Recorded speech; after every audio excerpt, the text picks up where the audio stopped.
afternoon, everybody. I'm very happy to be here. I represent the World Academy of Art and Science. And the World Academy was founded for the same reason that Oppenheimer is famous today. Um, Scientists in the 40s and the 50s started to worry about the effects of the use to which their scientific findings, the advancements in science and technology were used by political leaders at that time. And so Oppenheimer and Einstein and Rothblatt and several other leading thinkers of the time, they got together and they decided we'll have to start something, some kind of organization that ensures that science, the arts, the technologies, and all the products and the services that we develop are put to use in a way that serves humanity and that does not hurt human beings. And that was why the World Academy was started. And we continue 64 years after it was founded. We're still continuing with this work of bringing together different stakeholders in science and politics. We bring together politicians and climate scientists and business people. And one of the most important stakeholder groups we bring together is educators, because as educators, we all have this power to mold the future citizenry of the world. And 2 years ago, actually, this HS4, a human security for all, is a term that you would have heard in recent times through Spell Bee. And the United Nations approached the World Academy and they said, we would like you to take up this campaign, to launch this campaign on human security and spread this word about human security, this message of human security. And basically, this term, it has been around since 1994. There was a UNDP report which talked about the idea of human security as freedom from fear and freedom from want and freedom from indignity. But somewhat like the SDGs, there are some terms, some languages, we heard a lot about languages and words right now. The language that is used by some of these UN reports from these research reports, they are a little abstract. The moment somebody went goals on Agenda 2030, the tendency generally is, oh, that is for the United Nations, that is for governments, for politicians, for diplomats, for researchers and scientists. I mean, not for us. That tendency seems to be there. So similarly, in with its 17 goals and 169 targets, it's very difficult to relate to it personally. Similarly, we found in human security, after the 1994 report, in recent times, the UN came up with these 7 pillars of human security: food security and economic security, personal security, climate security, and so on. But even then, it is not something that is very easy to relate to for individuals, especially for children. And so what we at the World Academy have been doing in the past 2 years, and we are also now doing it through SpellBee, is taking the concept of the UN Sustainable Development Goals and the idea of human security and translating it into a language that is easy to understand for everybody and relate to at a personal level. Because you can have 17 goals and 169 targets, you can have the three principles that combine to form human security and the 7 pillars, and additionally the 8th pillar of technology was added last year. But still, we know that ultimately, if I feel secure, if I know that I am safe, I will have what I want, and I will have what I want to feel safe tomorrow. It is that integrated feeling which gives human security. Because if I have food security alone and I don't have the health to enjoy it, what's the use of having the food?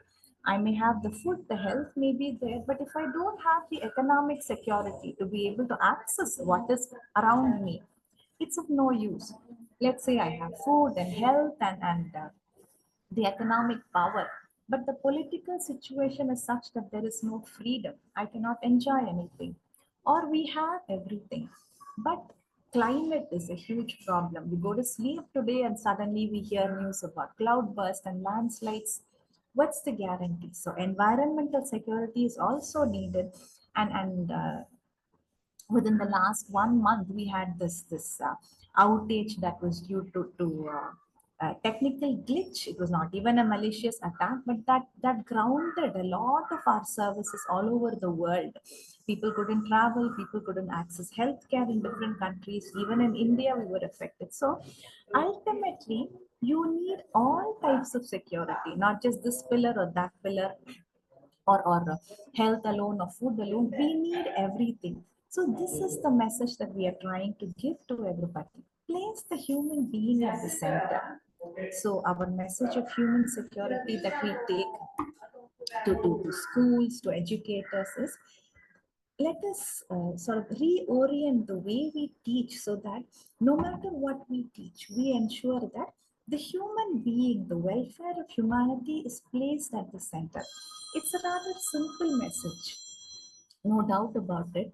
But what we find surprising is when we take it to different groups. For example, when we approach the Consumer Electronics Show, the CTA actually, the Consumer Technology Association, which organizes the Consumer Electronics Show every year in the US. It's the largest consumer electronics show, which attracts the likes of IBM and Microsoft and Meta and Alphabet and so on.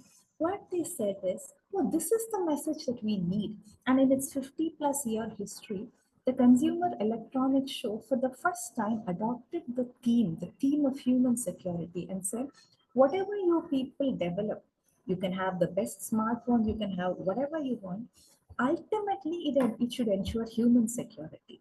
And this we find when we bring together groups of interreligious groups and parliamentarians and climate scientists, civil society organizations, youth organizations, and so on. And this is the message that we are trying to give to everybody. Make human security the overarching framework, the umbrella under which you take decisions. Whatever policy decisions are taken, whenever you have to decide how to do it, what service to offer, what product to offer, how to innovate, just keep the human being at the center of it and make sure that it serves humanity. Just like the founders of the World Academy said, any advancement in science and arts should be to serve humanity.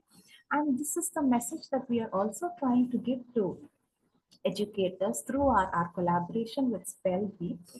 Whatever we teach the children, we all face these questions as educators. Why are we studying this? What's the use? What am I going to do with it? Of what use is this to anybody? When we put the human being at the center and show how it actually serves humanity, we will also be able to address this question. This is not new. This is already being done. I'm sure some of you are already doing it. Stanford University has this program, Stanford 2030, where they don't ask their students to choose courses or subjects, but they say, what's the ultimate aim? So when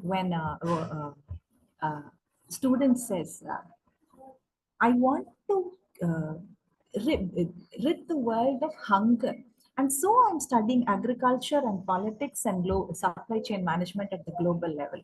So the ultimate aim is you're eliminating hunger.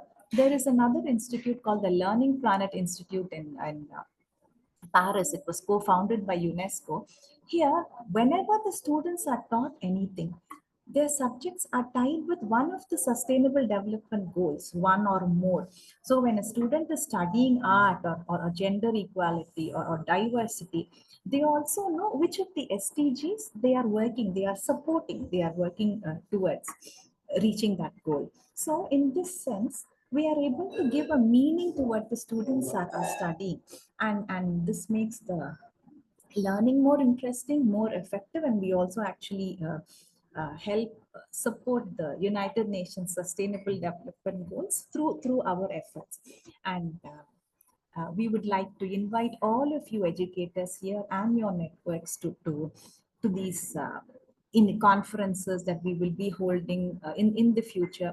Some of them are in person, some of them are online, and we will be able to notify you of that through SpellBee. And you're also welcome to visit our website of the World Academy of Art and Science, worldacademy.org.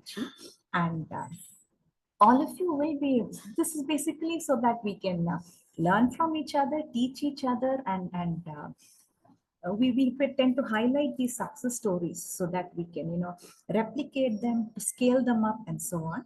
And we believe in this quote by Margaret Mead, who actually said, never doubt that a small group of thoughtful, committed citizens can change the world. Indeed, it is the only thing that ever has. And so I believe we here as educators are that committed citizens and that group of thoughtful people. It may be a small group, but the power that we have and the responsibility that we have as educators is enormous. And so I believe that, as she said, and as we all believe, I'm sure we will be able to change the world through each child that we come in contact with. And so this is the message of human security for all that I bring to all of you. Thank you so much for your patient listening, and thanks to Spelby and to Devakani ma'am for this opportunity. Thank you.